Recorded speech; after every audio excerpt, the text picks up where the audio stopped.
बिस्मिल्लाहिर्रहमानिर्रहीम, अस्सलाम वालेकुम। मैं सैयद इमरान शफ़क़त आपकी खिदमत में हाज़िर हूँ। पाकिस्तान तहरीक इंसाफ का जुनून, वो आग, वो तूफ़ान, वो थम चुका है। और वो जिस मतलब वो जो क्या कहेंगे कि जो नैरेटिव वो लेके चल रहे थे, ये टेलिंग्स के फोरम पर ये फ़कीर आपको पहले दिन से कह रहा है कि वो नैरेटिव लेके चलना उनके लिए बड़ा मुश्किल है, वो ज़्यादा देर नहीं चल सकते।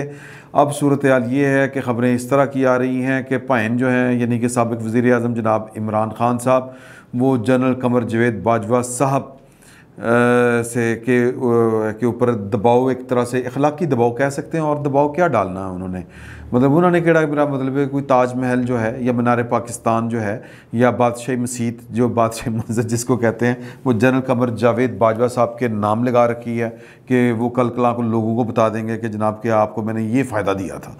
तो इस तरह का तो कोई मामला है नहीं, लेकिन इसलिए उनको तरले मिनट अगर हम कहेंगे तो वो ज़्यादा मौजू लफ्ज़ होगा कि वो उनके यार के 4 दिन हमने अच्छे गुजारे हुए हैं। और वैसे भी जनरल कमर जावेद बाजवा साहब के एक करीब रहने वाले या उनके करीब पाए जाने वाली एक शख्सियत का कहना था कि चूँकि उनका पब्लिक के साथ इंटरेक्शन नहीं होता, तो लिहाजा लोगों को पता नहीं होता कि वो बज़ाहिर आपको बड़े सख्त जान से लगते हैं, लेकिन वो थोड़े से और तरह के आदमी हैं, दीद खोरे हैं, जिसको दीद खोरा समझते हैं ना, कि मरवत वाले हैं, कि वो आँख में थोड़ी हया होती है, शर्म होती है।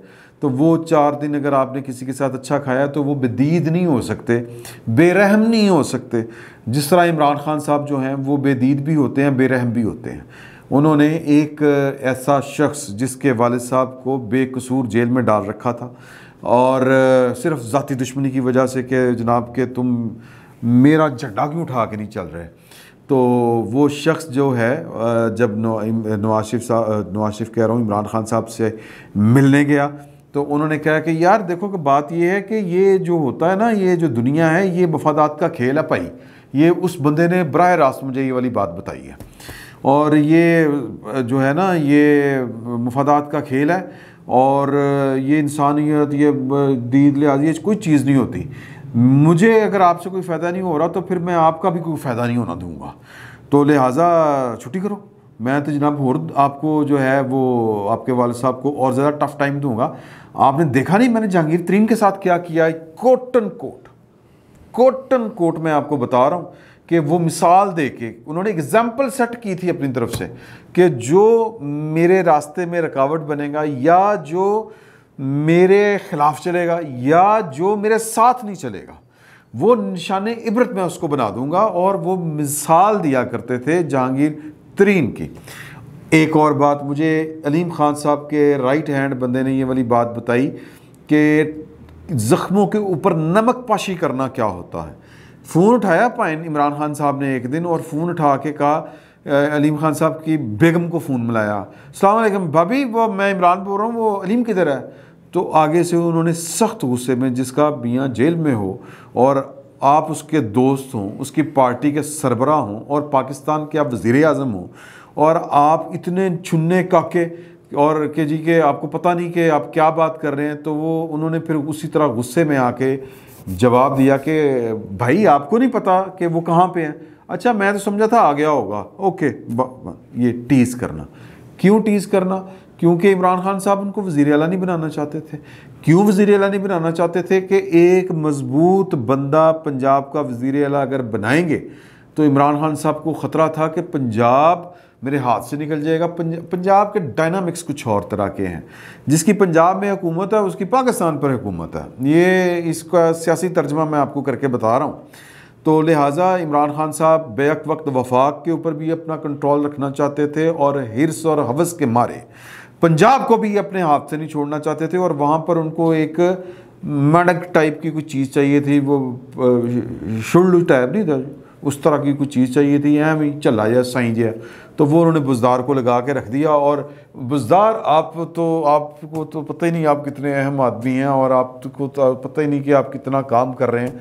लोगों को किस तरह पता चलेगा? आप इतना काम करते हैं, लोगों को बताते नहीं हैं, तो लिहाजा लोगों को बताना चाहिए। इस तरह की ड्रामेबाजियाँ वो करते रहें।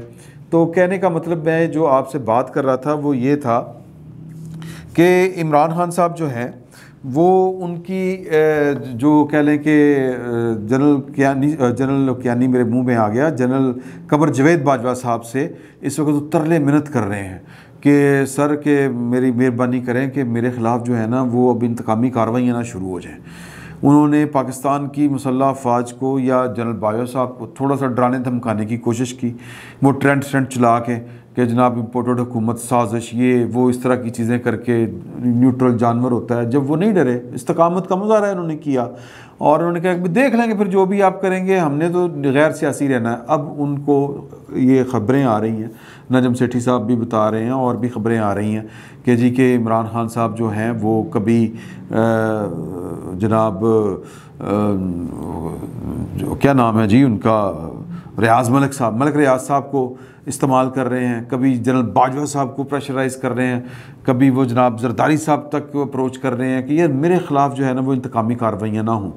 तो जब से इमरान खान साहब के ख़िलाफ़ ये घड़ी, ये प्लाट, ये अब वो मज़ीद आ गई है ना जी, ये ख़बर वो दी न्यूज़ में छपी हुई है कि जो फरागोगी के नाम एक अलहदा से है 205 कनाल, और जो यूनिवर्सिटी के नाम है वो अलहदा से ज़मीन है, और वो कहाँ पे है, वो है बनी गाला में।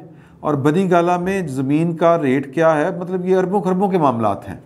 तो जो नैरेटिव लेके चले हुए थे कि वो बिल्कुल खौफजदा करने की कोशिश कर रहे थे कि मैं पता नहीं कितना ख़तरनाक हो जाऊंगा, वो जो उन्होंने पहले भी बात की थी, वो सारी ख़तरनाकी जो है वो सारी हवा हो रही है, निकल रही है, बह रही है। वो जो किसी के बारे में कहते थे ना कि इतने बंदे आ जाएं तो उनके ये वाली चीज़ गीली हो जाती है, अब शायद खान साहब ख़ुद उस मरहले से गुज़र रहे हैं। मामला क्या हुआ है, मामला ये हुआ है, बल्कि उस मामले से पहले मैं आपको शेख रशीद साहब जैसी जो है ना फ़नकार शख्सियत, उनके आज जो उन्होंने ट्वीट किया है उसकी तरफ मैं आपकी तवज्जो दिलाना चाहता हूँ कि मई बड़ा गामा खेज़ होगा रमज़ान के बाद। अच्छा जी क्यों होएगा, क्योंकि ये हुकूमत जो है इसने सब्सिडी वापस ले लेनी है IMF के दबाव में। अच्छा जी तुसी की कर रहे सी, ढाडी हुकूमत की कर रही सी, वैसे एक जनरल सा सवाल है। तो जनाब ये इनकी वो अपनी खबर ये खुद खोदेंगे। इमरान खान तो रूस के साथ मुज़ाकरात करने जा रहा था, 30% गैस पेट्रोल गंदम सस्ती लेने जा रहा था, साम्राज्यी कुव्वतों ने उसके खिलाफ साजिश करके उल्टा दिया। अभी भी वक्त है, या तो ये या तो इस्तीफ़े देंगे या इस्तीफ़े लेने पड़ेंगे, या अभी भी वक्त है कि जनाब ये ना इलेक्शन करवा लो और इमरान खान को ले आओ। खुदा का खौफ करें यार कि अगला महीना बड़ा क़यामत खेज़ होगा। क़यामत खेज़ी जितनी भी है वो आपके लिए है हजूर। मैं ज़्यादा बात नहीं करना चाहता। वैसे भी इमरान खान साहब के ख़िलाफ़ जब तहरीक अदम एतमाद हो रही थी तो आप लोगों को, आप पाकिस्तान के कौम हैं, आपको याद होगा कि शेर रशीद साहब ये तहरीक अदम एतमाद नाकाम होगी, नाकाम होगी, नाकाम होगी, मुंह काला होगा, जरदारी का, नवाज शरीफ का, इमरान खान के मुखालफों का, ये कहा करते थे। और अब मेरा ख्याल है मुंह काला अपना हो चुका है और जनाब वो मेरा लाल हवेली की किसी कोने में बैठ के ट्वीट दागा करते हैं। तो कोई क़यामत नहीं आनी। कोई पहली बात तो ये है कि मैं नहीं कह रहा कि हुकूमत को सब्सिडी वापस लेनी नहीं लेनी, ये हुकूमत का फ़ैसला है। अगर अवाम ने बाहर आना है 100 बिस्मिल्लाह, अवाम जाने, हुकूमत जाने। मैं कह रहा हूँ कि अगर तो अवाम ने इमरान खान के कहने के बाहर ऊपर आना है तो वो आज हमने देख लिया कि कितना खाना है। सर जी मई, जून, जुलाई, अगस्त, ये 4 महीने जो हैं ये सख्त गर्मी के हैं, और इमरान खान साहब ने आज इलेक्शन कमिश्नर या चीफ इलेक्शन कमिश्नर के ख़िलाफ़ जो एहतजाज की कॉल दी हुई थी, उस एहतजाज की हवा निकल गई, ठुस हो गया एहतजाज। मतलब अब इस पर क्या कहें। देखें कि जो तहरीकें होती हैं ना, उनके लिए पसीना भी बहाना पड़ता है और खून भी बहता है। जो अवामी तहरीकें पाकिस्तान में जो चली है ना, वो PNA की तहरीक देख लें, और भी जो मामलात हैं वो आप देख लें, या तहरीके बेनज़ीर भुट्टो के जो लॉन्ग मार्च होते थे, काजी हुसैन अहमद साहब जो तहरीकें चलाया करते थे, लॉन्ग मार्च किया करते थे। काजी हुसैन साहब की अगर प्रोड्यूसर साहब तस्वीरें दिखाएं कि वो किस तरह पुलिस से लाठियाँ खा रहे हैं। इमरान खान साहब सर जी वो कहते हैं ना वो वाली के उठ मलंगा मलंगी बड़ी दूर है, तो ये मलंग होना इतना आसान काम नहीं होता। ये जुतियाँ खानियाँ, ये धूप में खड़े होकर जनाब चपेड़ें खानी, ये पुलिस के डंडे खाने, ये हर किसी के बस की बात नहीं है, और इमरान खान साहब के तो बिल्कुल बस की बात नहीं है। तो इमरान खान साहब को शौक़ पूरे कर लें, अभी तो उन्होंने शौक़ पूरा कर लिया है। और दूसरा वो जो सिंध के ऊपर जो हमला था ना, सिंध हाउस के ऊपर, वो जो थे अताउल्ला और दूसरे का क्या नाम था जी, फ़हीम ख़ान, वो दोनों जो ज़मानत पर थे, ज़मानत खारिज हो गई है तो वो तो गए हैं पकड़े। तो अब वज़ीर दाखिला का इत्तफाकन जो नाम है वो मुच्छी एडी वड्डी है, वो तो जनाब हसदा भी नहीं कोई स्वाद तरह, वो हसदा भी तो इंज लगता जो गुस्से च ही बोल रहे हैं राणा सनाउल्लाह साहब। तो वो तो फिर वज़ीर दाखिला हैं, वो शेर शीर साहब टाइप जैसी जो है ना वो शख्सियत वज़ीर दाखिला नहीं है। तो वज़ीर दाखिला हैं राणा सनाउल्लाह साहब, वो पता नहीं क्या सलूक करते हैं, कुछ ना कुछ तो मोहब्बत निभाएंगे। जो कुछ आपने किया है वो सूद समेत वापस ना करें तो उतना तो वो वापस करेंगे आपको जितना आपने उनके साथ किया है, तो करना भी चाहिए। ये जो कानून को अब देखें ना, कुछ नहीं समझते, जो दस्तूर को कुछ नहीं समझते। इमरान खान साहब ने मतलब जब से तहरीक अदम एतमाद उनके ख़िलाफ़ आई, उन्होंने एक ग्रेस होती है, एक बावकार अंदाज़ होता है जिसको वज़ादारी कहते हैं, वो दिखाने का मौका था, नहीं दिखाया। आखिरी टाइम तक जनाब री यहीं यहीं करते कुर्सी के साथ चमटे रहे।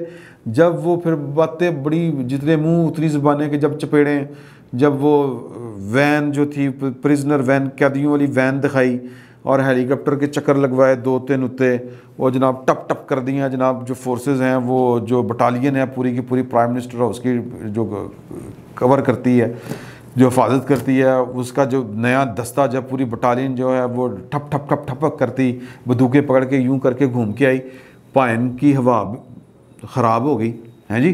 तो यूं करके निकले थे, फिर एक डायरी चुक के बकौल शहबाज गिल साहब के, फिर पायन ने पीछे मुड़ के नहीं देखा कि क्या हुआ है। तो ये जो उनको इधर उधर से आ रहे हैं ना हौसले कि खान साहब डटे रहें, खान साहब बाजवा साहब को हम निपट लेंगे, खान साहब हमने ही आना है, अगों चीफ हमने ही लगना है, तो जनाब आप ज़रा ना मैदान मल के रखें। खान साहब इन्होंने आपका साथ नहीं देना। जिस तरह आज थोड़ी सी गर्मी थी, लोग बाहर नहीं आए, रोज़ा था, गर्मी थी तो लोग बाहर नहीं आए, और वो जो 2 आपके मच्छर पकड़े गए हैं उनको बचाने के लिए भी कोई बाहर नहीं आया, आपके लिए भी किसी ने बाहर नहीं आना। तो खाल बचाएं और इज़्ज़त बचाएं। इज़्ज़त भी क्या बचानी है आपने, इज़्ज़त तो आप तार ना अपनी भी करवाई और गवर्नर पंजाब की भी करवा रहे हैं और सदर पाकिस्तान भी करवा रहे हैं। क्या बेशर्म लोग हैं यार, वज़ादारी करीब से नहीं गुजरी। आज लाहौर हाई कोर्ट के चीफ जस्टिस कह रहे थे कि यार ये सदर साहब को हम इज़्ज़त दे रहे थे कि सदर साहब ये कोई बंदा नामजद करें, गवर्नर पंजाब हैंकी बैंकी कर रहा है तो जाके उस नए वज़ीर आला से हल्फ ले लें। और जी इलेक्शन नहीं हुआ, वो अवैस साहब, अहमद अवैस साहब, वो जिहो जी कोको हो जे कोको दे बच्चे, जिहो जा वज़ीर आज़म वो जी ओदी अगों मनण वाले, जिहो जा आप बेशर्मी मतलब बिस्ती प्रूफ वो जाइए अगे वो एडवोकेट जनरल साहब, नहीं जी वो इलेक्शन ठीक नहीं हुआ, उन्होंने कि ये उसके पास इख्तियार ही नहीं है देखने का। चीफ जस्टिस और हाई कोर्ट कह रहे थे गवर्नर के पास, किस कानून के तहत वो कह रहा है कि इलेक्शन ठीक नहीं हुआ? वो कुछ स्कूल का बच्चा है, मनीटर है, जिसको हमने कहा था डिप्टी स्पीकर था कि इलेक्शन करवाएं, आपने उसका भी वो तो देखे ना क्या हुआ है, वो आपने किया था। खैर अदालत में अच्छी खासी इज़्ज़त अफजाई हुई है इनकी, और अगर कोई थोड़ी सी इज़्ज़त हो तो इसको बड़ी बिस्ती कहते हैं। कोई साहिब इज़्ज़त के लिए ये डूब मरने का मकाम होता है, लेकिन चूँकि इज़्ज़त जो है उसका और इमरान खान साहब का करीब करीब का भी कोई ताल्लुक नहीं आपस में, वो जलील उनका होना होते रहना उनको बड़ा अच्छा लगता है। देखो जरा वज़ीर आज़म बन के भी जलील हो गया, जरा वज़ीर आज़म बन के घड़ियाँ चोरियाँ करता रहे। यार खुदा का खौफ करें, अगर आपको किस्मत ने वज़ीर आज़म बना ही दिया है तो यार कुछ शर्म करो यार, वो यार कुछ घड़ी चोरी यार, वो भी तोहफा चोरी, हद होती है यार। तो बहरहाल तो वो जनाब फ़ैसला महफूज हो गया उसका। मैं कुल मिला के ये बात आपसे कर रहा हूँ कि इमरान खान साहब जो हैं वो सिस्टम के साथ चमड़ने की कोशिश कर रहे हैं, सिस्टम को ब्लैकमेल करने की कोशिश कर रहे थे। वो ट्रेंड चला के वो पाकिस्तान की फ़ौजी लीडरशिप को थोड़ा सा ब्लैकमेल करने की कोशिश, डराने धमकाने की कोशिश कि साजिश अमेरिका के पिट्ठू साजिश। जाहिर है कि अगर अमेरिका साजिश कर रहा है और अगर उसकी साजिश कामयाब हो गई है तो फिर ये हमारी फ़ौज और हमारे हसास अदारे ज़िम्मेदार हैं यार, सिंपल सी बात है। और अगर वो कह रहे हैं कि इस तरह का कोई काम नहीं हुआ तो इसका मतलब है आप पाकिस्तान की फ़ौज को ज़लील कर रहे हैं, आप पाकिस्तान के हसास अदारों को कह रहे हो कि आप कोडियों निकम्मे हैं, आप जो नंबर वन एवं कोलों बैग ढोल बजाते रहते हो तो आपको पता ही नहीं है साजिश होगी कामयाब भी होगी। तो बेसिकली इमरान खान साहब पाकिस्तान की फ़ौज ने जितनी इज़्ज़त कमाई वो कि जी ये प्रोफेशनल आर्मी है, और पाकिस्तान के हसास इदारे जो कि पाकिस्तान की फ़ौज का ही एक तरह से पार्ट हैं, मोस्टली उनको हमारी फ़ौज के ही लोग लीड कर रहे होते हैं, उनको आप कह रहे हैं कि आप निखत्ते हैं, आप निकम्मे हैं, आप नाअहल हैं, आप उनको या तो गद्दार कह रहे हैं या फिर नाअहल कह रहे हैं। तो दोनों सूरतों में ये बात गलत है। इमरान खान साहब के पास जो है वो शर्म हया की कमी है, वो मार्जिन नहीं देते किसी को, क्योंकि ज़ात बहुत अजीज़ है। उस गुस्सा मेरे साथ ये हो गया, तो अब माशाल्लाह अज़ान भी हो गई है। तो कहने का मतलब ये है कि इमरान खान साहब ने जो नैरेटिव लिया था वो फारिग हो चुका है। ईद के बाद ये अब आपको जेलों में नज़र आएंगे, केस चलने हैं, वो तो चलने हैं। फिल वक्त इतना ही, बहुत बहुत शुक्रिया।